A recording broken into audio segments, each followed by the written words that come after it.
Episode की starting में हम लोग देखते हैं कि हमें फिर से वही बानरी की आवाज़ सुनाई देती है, ओल्ड बानरी की, और वो कह रहा होता है वेकअप वेकअप। और एकदम से बानरी उड़ जाता है और वो ब्रेक लगा देता है कार पे, और कार रुक जाती है। और जो रोड की साइड में ब्रेकर्स होते हैं उनकी वजह से मतलब कार स्टॉप तो हो जाती है, पर एक्सीडेंट होते होते बच जाता है और ये सब जाग जाते हैं। और हम देखते हैं कि जो कोको होती है ना, वो मतलब बहुत ज़्यादा घबरा जाती है। फिर ये सब कार से, जो मित्सु होता है बोलता है कि सब बेटर होगा कि हम सब कार से बाहर निकल जाएं। और जब ये सब कार से बाहर आते हैं तो हम देखते हैं जो ओको चुनामी होती है ना, उसके मुंह पे ना चोट लगी होती है, क्योंकि उसका जो फेस है वो सीट से टकरा गया था आगे, जब कार एकदम से रुकी झटके की वजह से। तो बानरी बोलता है कि हमें सबकी इन्फॉर्मेशन पुलिस को देनी चाहिए, और वो पुलिस को कॉल कर देते हैं। और जो कोको है ना, वो बहुत ज़्यादा घबरा गई है क्योंकि उसकी वजह से एक्सीडेंट हुआ है। वो मतलब ओको को थोड़ा शांत करने की कोशिश भी करी, पर ओको उसको बोलती है कि मुझे कुछ नहीं हुआ, तो टेंशन मत ले। फिर वहाँ पुलिस आ जाती है और वो इन सबको बोलती है कि जो तुमने गाड़ी में नुकसान कराया, क्योंकि किराए की गाड़ी थी, वो तुम्हें पूरा करना पड़ेगा, और हम तुम्हारे पेरेंट्स को कॉल कर रहे हैं क्योंकि तुम 18 साल से छोटे हो। हम देखते हैं पुलिस स्टेशन पहुंचते हैं तो वहाँ पे कोको के फादर पहले से पहुंचे हुए होते हैं, और वो कोको जैसे उनके पास आते हैं ना, कोको को बहुत तेज एक चांटा मारते हैं जिसकी वजह से कोको नीचे गिर जाती है। और ये सब मतलब देखते रहते हैं, चुप रहते हैं, क्योंकि कुछ नहीं बोल पाते, क्योंकि फादर और मतलब बेटी के बीच का मैटर होता है। वो बोलते हैं कि तुमने इस बार हदें पार कर दी है। फिर यहाँ से सीन शिफ्ट होता है और हमें दिखाया जाता है काफी कुछ दिनों के बाद का सीन। और जो बानरी होता है ना, वो टूडी से बात कर रहा था। टूडी उसको बताते हैं कि जो ओकोचुनामी है उसका जो फेस है ना, वो हील कर गया है, और मतलब ओको ठीक है अब, बाकी सब भी ठीक है, बस कोको से किसी की कोई बात नहीं हुई है। तो ये बोलते हैं कि चलो फिर एक प्लान करते हैं, मिल लेते हैं कहीं पे। तो जैसे बानरी बाहर आता है मिलने के लिए, इन लोगों से मिलने जा रहा होता है, तभी नाना आ जाती है और नाना को देख के वो कहता है कि हाउ आर यू। पर नाना उसके सर में ना जो उसने ब्रेड ला रखा तो उससे मारती है, और फिर बोलती है कि जैसे तुम ये मेरे सामने अच्छा बनने का बिहेव करी हो ना, मुझे बिल्कुल पसंद नहीं है, और जो तू साइड साइड घूम रहा है ना, मुझे ऐसे सड़े हुए लोग बिल्कुल पसंद नहीं है। तो चेयर अप कर थोड़ा और अच्छे से घूम, एक्सीडेंट किसी के साथ भी हो सकता है, और अगर तुझे ज़्यादा ही मतलब सड़ा हुआ फील हो रहा है ना, तो मेरे कॉन्सर्ट में आ जाना और मैं तुझे फ्री में बुलाऊंगी। उसके बाद ये बानरी रेस्टोरेंट में पहुंचता है और वहाँ पे ओको मित्सुआ टूडी सब पहले से पहुंचे हुए होते हैं। तो देखता है कि जो ओका है ना, वो ठीक हो चुकी है, उसका मतलब काफ़ी दिन हो चुके हैं उस चीज़ को। तो ये लोग पूछते हैं कि किसी की कोको से बात हुई, तो ये सब बोलते हैं कि नहीं, मतलब कोको किसी के भी टच में नहीं है उस एक्सीडेंट के बाद से। तो मित्सुआ बोलता है कि हाँ, कोको के फादर मेरे घर आए थे, मतलब हालचाल पूछने के लिए। तो जो ओकोचिनामी होती है वो बोलती है कि हाँ, वो मेरे घर भी आए थे पूछने के लिए मैं कैसी हूँ कैसी नहीं हूँ। टूडी बोलता है कि हाँ, मेरे घर भी आए थे, और वो कार रिपेयरिंग के बारे में बात करने आए थे कि अगर मतलब क्योंकि कार किराए की थी, तो उसमें जितना भी खर्चा आया होगा तो हम आपस में बांट लेंगे ये सो, और ऐसी कोई टेंशन लेने की बात नहीं। तो ये सब बानरी के दिमाग में एकदम से बात आती है। बानरी मित्सुआ से पूछता है कि तुम कोको के घर के आसपास रहते हो ना, तो बानरी मित्सुआ बोलता है कि हाँ। तो उससे एड्रेस पूछता है और वो बोलता है कि हम लोगों को मिलने जाना चाहिए। तो ये सब बोलते हैं कि नहीं, सिर्फ तुझे मिलना जाना चाहिए, हम लोगों का जाना ठीक नहीं रहेगा। तो बानरी जो एड्रेस बताया होता है मित्सुआ को ने, उस पर जाने लगता है। तो रास्ते में उसको कोको के फादर मिल जाते हैं, और कोको के फादर उसको अपने साथ कार में लेके आया जाता है अपने घर। तो बानरी पूछता है कि कोको किधर है, तो वो बोलते हैं कि ऊपर वाले रूम में है। तो ये चला जाता है और हम देखते हैं कि मतलब पूरे रूम में अंधेरा हो रखा है, इस बंदी ने अपने आप को रजाई में एकदम पैक कर रखा है। हम देखते हैं बानरी जाता है सीधे कोको से मिलने के लिए, और कोको एकदम मतलब बीमार की तरह लेटी हुई होती है, और जैसे बोलता है ना कि कोको, तो ये पहचान लेती है इसके बाद, और फिर मतलब इसकी साइड देखे बिना ही बोलती है कि तुम यहाँ क्यों आए हो और मुझे तुमसे कोई बात नहीं करनी है। तो बानरी बोलता है कि नहीं, मुझे तुमसे बात करनी है, पर मुझे तो करनी है ना। तो कोको बोलते है कि नहीं, ये सब मेरी गलती है, मेरी वजह से एक्सीडेंट हुआ है, और मैं अब किसी से बात नहीं करूंगी। तो बानरी बोलता है कि क्या तुम मुझसे हमेशा के लिए बात करना बंद कर दोगी। तो बोलता है, कोको बोलते है कि हाँ, मैं हमेशा के लिए बात करनी बंद कर दूंगी, क्योंकि मुझे लगता था कि मैं अडल्ट हो गई हूँ, मैं बड़ी हो गई हूँ, पर मैं बड़ी नहीं हूँ, और मैं अपने आप को एक मतलब सोचती थी, मैं मेकअप करके घूमती थी अपने बॉयफ्रेंड के साथ, मैं अडल्ट हो गई हूँ, पर मैं बिल्कुल नहीं हूँ, मेरी गलती की वजह से सबकी डेथ भी हो सकती थी, और मैं एकदम बच्ची हूँ, और मुझे अब किसी से कोई बात नहीं करनी है। तो बानरी उसको बोलता है कि यार क्या ही हो गया, अगर मतलब आज अगर तुमसे एक एक्सीडेंट हुआ है ना, तुम्हारी कोई गलती नहीं है इस चीज़ में, जानबूझ के थोड़ी ना किया है तुमने। आज तुम एक्सीडेंट की वजह से मुझसे बात करना बंद कर रही हो, धीरे धीरे अगर कल के दिन तुमसे कुछ और हो जाएगा तो तुम मतलब एकदम बिल्कुल सब कुछ खत्म कर दोगे क्या, सब कुछ बात करना बंद कर दोगे क्या।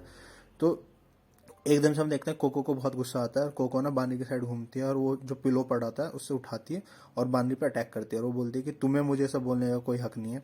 तो बानरी बोलता है कि तुम क्या कहना चाहते हो कि मुझे तुम्हें बोलने का हक नहीं है। वो बोलती है कि तुमने अपना पास्ट को छोड़ दिया, तुम्हारी भी तो एक्सीडेंट हुआ था ना, तुम्हारा भी तो तुम्हारी याददाश्त चली गई थी, तो तुमने सब कुछ जो तुम्हारे पास्ट में हुआ था तुम उसको भूल गए ना, तुमने मतलब उस चीज़ से कोई रिलेशन नहीं रखा अपना, और तुम ऐसा एक बंदा जो मतलब अपने पास्ट से कोई रिलेट नहीं रखता, वो मुझे बोल रहा है।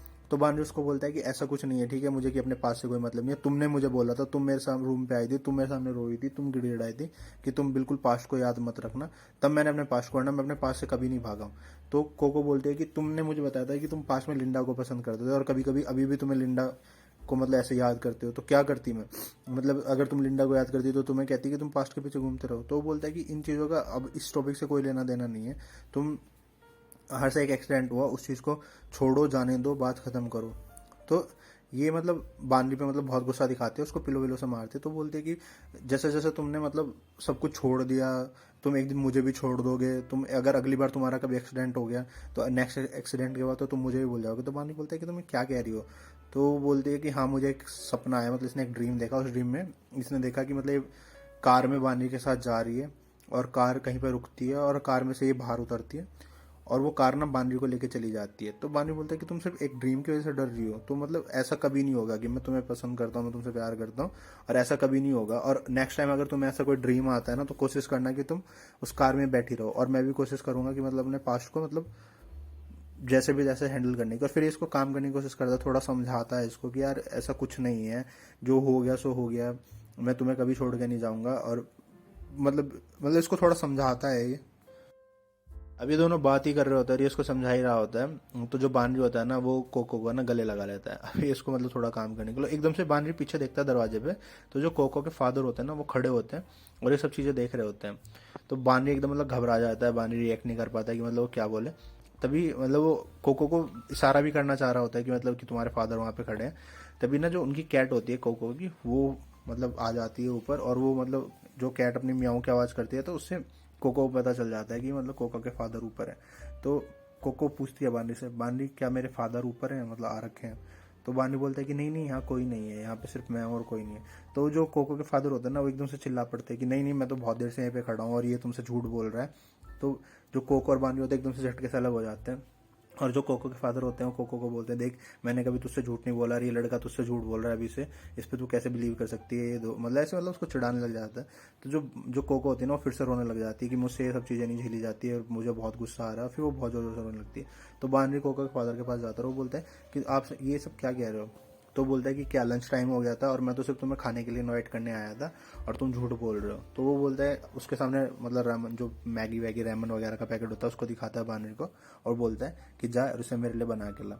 तो बानरी बोलता है कि क्या तुम अपने दिमाग से बाहर हो, मतलब तुम्हारी लड़की यहाँ रो रही है इस कंडीशन में और तुम इसे समझाने की जगह तुम मुझे खाना बनाने के लिए बोल रहे हो। तो जो कोको के फादर होते हैं बोलते हैं कि ये तो उसका तो रोज का रोना धोने का काम है, और तू जा मेरे लिए रामेन बना के ला।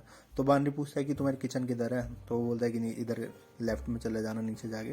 तो उससे रेमन लेता है और नीचे जाके उसके लिए बनाने लगता है। उसके बाद रेमन को बना के ये लेके आता है और देखता है कि मतलब जो कोको के फादर होते हैं कोको के पास में बैठे होते हैं। तो वो बोलता है कि क्या कंडीशन है अभी, मतलब ठीक है कोको। तो वो बोलता है कि हाँ ठीक है। तो उसके फादर को बोलता है कि जब मैंने तुम्हारे लिए बना दिया है।